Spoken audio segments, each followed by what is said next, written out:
Entretien algéro-chinois sur la visite du président Tebboune à Pékin. Le secrétaire général du ministère des Affaires étrangères et de la communauté nationale à l'étranger, Ammar Belani, s'est entretenu mercredi avec l'ambassadeur de Chine en Algérie, Li Jian, de la prochaine visite du président Tebboune en Chine et des relations de coopération entre les deux pays dans plusieurs domaines. Au cours de leur entretien, mercredi, les deux parties ont salué la profonde amitié et l'esprit de solidarité qui ont caractérisé les relations historiques entre l'Algérie et la Chine, et exprimé leur satisfaction quant à la volonté commune des dirigeants algériens et chinois de faire progresser la coopération bilatérale à des niveaux supérieurs, selon un communiqué du ministère des Affaires étrangères. Les discussions approfondies et fructueuses que les deux parties ont menées ont porté sur les retombées à venir inscrites à l'agenda des relations bilatérales, au premier rang desquelles la visite que le président Abdelmadjid Tebboune entend effectuer en Chine au cours de l'année en cours. Les deux parties ont souligné la nécessité de bien préparer cette visite importante et de réunir toutes les conditions pour assurer le succès de cet événement bilatéral charnière, qui devrait apporter un nouveau saut qualitatif dans les relations algéro-chinoises et apporter un contenu solide et plus diversifié au partenariat stratégique global que les deux pays aspirent à établir, ajoute le communiqué. Les deux parties ont indiqué la nécessité d'accélérer la mise en œuvre des grands projets structurants inscrits dans le deuxième plan quinquennal de partenariat stratégique, 2022-2026, et le plan exécutif pour la construction conjointe de l'initiative La Ceinture et la Route, ainsi que les trois plans annuels, 2022-2024, de coopération dans des domaines clés. Ils ont porté sur l'achèvement du port Algérie central à Cherchell, la valorisation de l'exploitation de la mine de fer de Garde Jebel à Tindouf, l'exploitation et la valorisation des phosphates du Hedba à Tébessa et de l'oud soufre à Soukaras, et le développement de la mine de zinc et de plomb dans l'oud à Mizour à Béjaïa. L'ambassadeur de Chine a salué les progrès accomplis par l'Algérie en matière d'amélioration du climat des affaires et des investissements en Algérie, et a exprimé le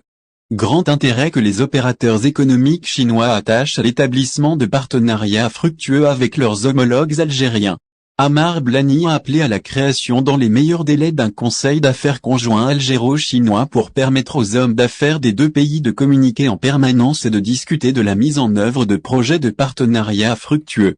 et profitables pour les deux parties. Le ministère algérien des Affaires étrangères a souligné que les entretiens ont révélé une grande convergence des vues et des positions des deux pays sur de nombreuses questions internationales et régionales. Les deux responsables ont renouvelé les appels de l'Algérie et de la Chine à réformer le système des Nations Unies et le Conseil de sécurité. L'ambassadeur de Chine a exprimé le soutien de son pays aux justes demandes des pays africains de lever l'injustice historique subie par le continent africain en le privant de représentation permanente au Conseil de sécurité de l'ONU. Il a salué le rôle pivot de l'Algérie dans les mondes arabes et islamiques et son leadership bien connu sur la scène méditerranéenne et africaine, exprimant le plein soutien de son pays et son accueil chaleureux à l'adhésion de l'Algérie au groupe des BRICS. L'adhésion de l'Algérie au groupe international BRICS est l'axe le plus important de la prochaine visite du président Abdelmadjid Tebboune en République populaire de Chine. En décembre 2022, le président chinois Xi Jinping a exprimé son aspiration à rencontrer le président algérien Abdelmadjid Tebboune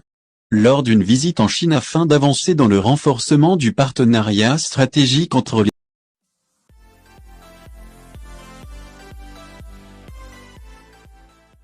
Algérie. Le début du procès du deuxième homme de l'organisation séparatiste MAC. Mardi, s'est ouvert en Algérie le procès de ce que les médias locaux qualifient de deuxième homme de l'organisation du MAC, qui appelle à la sécession et à l'indépendance de la région Amazigh-Gbaïl vis-à-vis du pays, selon le journal local An-Nahar. Selon le journal, 11 accusés membres du mouvement MAC, comparaîtront devant le tribunal correctionnel de première instance de Casablanca, dans l'état d'Alger. Parmi ceux qui seront jugés figurait Chebib Ouaziz, considéré comme le bras droit du chef du mouvement, Farhat Mani, et le président du Congrès mondial Amazigh, Saïd Kamira. Les détenus font face à des accusations liées à atteinte à l'unité du territoire national, gestion et organisation du mouvement de rébellion, atteinte à la sécurité de l'État, création, organisation et participation à un groupe organisé dont le but est de commettre des actes terroristes.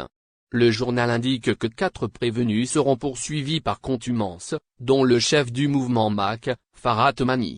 C'est quoi MAC? Mani a fondé le mouvement MAC, officiellement connu sous le nom de « Mouvement pour l'autodétermination de la région de Kbaïli » en 2002. Le mouvement, basé à Paris, se décrit comme un rassemblement de forces en Kbaïli qui veulent défendre le droit du peuple kabyle à l'autodétermination, et ne se considère pas comme un parti politique, mais comme une organisation qui transcende toutes les divisions politiques.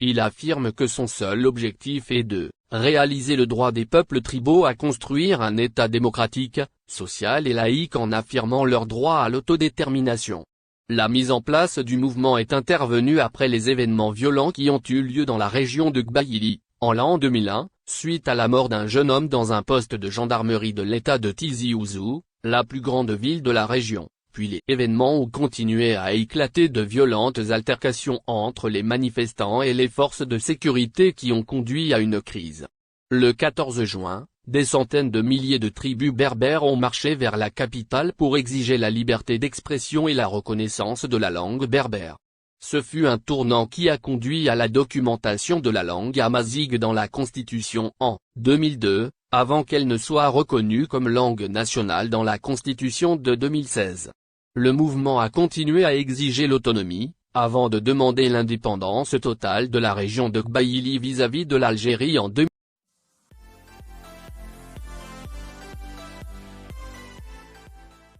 Annonce de la cessation imminente des fonctions du ministre des Affaires étrangères Lamamra. L'absence remarquée du ministre des Affaires étrangères Rantan Lamamra, il y a environ 2 semaines, s'est accompagnée de nouvelles indiquant que ses fonctions dans le remaniement prévu du gouvernement seraient bientôt terminées. Rantan Lamamra était absent de plusieurs conférences régionales et arabes,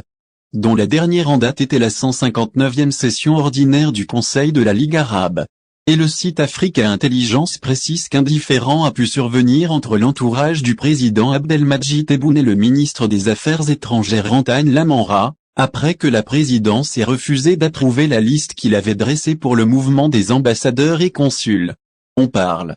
depuis un certain temps de l'isolement du ministre Lamamra en échange de l'émergence de la vedette du secrétaire général du ministère des Affaires étrangères, Amar Balani, qui a reçu de nombreux officiels étrangers dans la période récente pour le compte de Lamamra. Ce qui a accru les doutes sur le sort de Lamamra, c'est son absence à la 159e session ordinaire du Conseil de la Ligue des États arabes au niveau des ministres des Affaires étrangères, qui s'est tenue aujourd'hui, mercredi, dans la capitale égyptienne, Le Caire, où l'ambassadeur d'Algérie en Égypte, Abdelhamid Chebira, a été désigné pour représenter le pays à la réunion ministérielle arabe. Le président Abdelmadjid Tebboune avait donné l'impression, dans sa récente interview aux médias, qu'il avait l'intention de procéder à un remaniement gouvernemental en raison de son mécontentement face à la mauvaise performance de certains ministères, à leur fourniture de chiffres approximatifs et à leur gestion des secteurs d'une manière qui ne pas anticiper les événements. Lamamra est revenu sur le devant de la scène en 2021 après une absence de poste, et il a connu une période de mouvements intenses, notamment vers l'Afrique, dans le cadre de la réorientation du rôle diplomatique algérien vers le continent brun.